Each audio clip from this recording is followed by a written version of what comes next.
Why does water flow to the sea? Because of gravity. If there is gravity, why does water come out of the ground or anywhere else? It should not come out because of gravity. The truth is that it is rotating or revolving. The non-evaporated clouds goes to the bottom of the sea and then come out of the ground again. The sea and the water will mix because the sea will clean all the dirt and bacteria in the water. When the water is clean, it will be heavy and it will fall to the bottom and enter and exit the earth or anywhere that has a passage. So the sea does not grow. Nowadays, a lot of water has become a clouds or rain due to extreme heat. Do not believe that it is because of the ozone layer that is being pierced. The question number 1 is the ozone layer visible? Number 2, the astronauts went to the moon. Where did they go? Only the astronauts say that the end of the world is set and cannot be changed. I will show the truth. This is the word. You can see the first letter in the name of the Creator is G inside the, from N or North to A or S to W or West and to S or South. This is news. A sunrise, the N night come, the W word, the A end. It comes from Him and it cannot be changed. What does sunrise, night come, word in? How will the end of the word happen? This is the red lines are the path of the sun towards the word. In 1960s, the sun started moving towards W or West or word. Until 2023, it will be close to W or word and will end up limited to the word. During the period 1960 to 1975, it can still be seen that the sky is navy blue. To prove this, as people born in 1950s, what you can see today is white blue. To prove what I am seeing, look at the ocean from afar. There are two colors in the sea, navy blue and white blue. White blue is near the shore or land. This means that the end of this creation is near. To prove what I am seeing, I have no power, but He gave me knowledge of the word of time that are placed all over the world and in the Philippines, a knowledge of disaster that are happening in different part of the world. These are the sins called blasphemy. This taught by religion and in the things people do, like tattoo on the body, no matter what is written. Those power are sin or blasphemy, and there are many more things people do. In the time of Noah, there was a place that was burned. It was written Sodom and Gomorrah. It is true that it happened. Their sin was blasphemy. In the time of Moses, he was taken by a woman who was the sister of the king.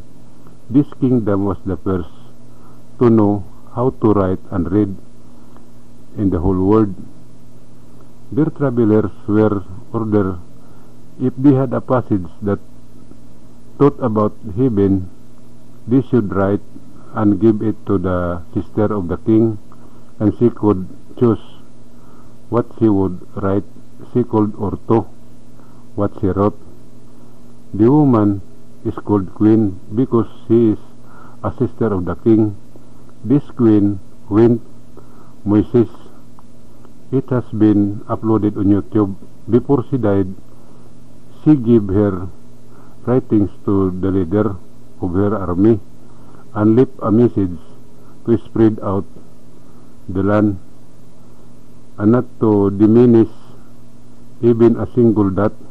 After the queen's death, the leader called two of wisest men, one of the queen administration and one from her army, because he could not understand the letters. He ordered them to connect the writings and put a sign of them. This is what happens when there is a number and two dots in the middle. He ordered that before he preached outside Jerusalem, a copy must be left, and the name of the lesson they are teaching must be given. After a long time, they multiplied, and the queen's administration called them kingdom. They spread those letters and gave them the name Orthodox. One was no longer preached because it had no name until time of the Christ Jesus, and Saul or Paul was the leader of the army or soldier, and he had a copy of Ortho. There is only one source for what is written in the Orthodox book, the Bible and the Quran. It comes from the Ortho. Though all this book teach the commandments of the Creator, the answer is no, but rather they teach blasphemy against Creator. The Bible has the most truths written, but this book has the most lie written. 99.9% of people will not believe what I say because they see nothing wrong with it. When I explain impersonally and actual, you might change your mind.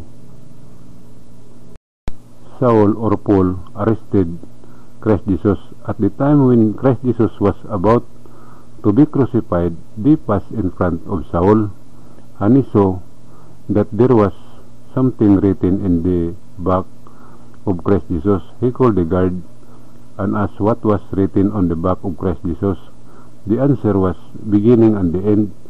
He immediately ordered to take the clothes of Christ Jesus and bring them to him. Christ Jesus was crucified naked. This was the sin of blasphemy, and there the soldier gambled who would bring the clothes to Saul.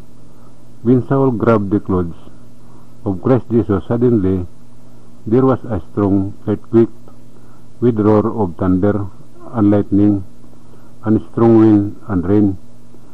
Saul trembled with fear, and he said when it stopped, he would spread what Christ Jesus was saying, and suddenly fell down. He asked the disciple he wrote down, he put wish for him to eat or live while he preached. He brought the Ortho he named the Bible. He took with him a Latin friend. This teaching spread throughout Latin until it reached Rome. One of his way was baptized people. Many times past, Muhammad went to Jerusalem, and upon his return, the so-called Muslim began. Its entire history has been uploaded to YouTube. I will tell you this blasphemy personally in my answer. Blasphemy cannot be stopped and removed by man himself, because there is no evil that is sin and practice. So there is one place that can remove it. This is the promised land in Mindanao, Philippines, and they are the people who will enter heaven alive. It is difficult to understand and believe what I am saying. I need to see it personally or actually and do it. It is true because there is something to see and read. I cannot do the video. You do it yourself.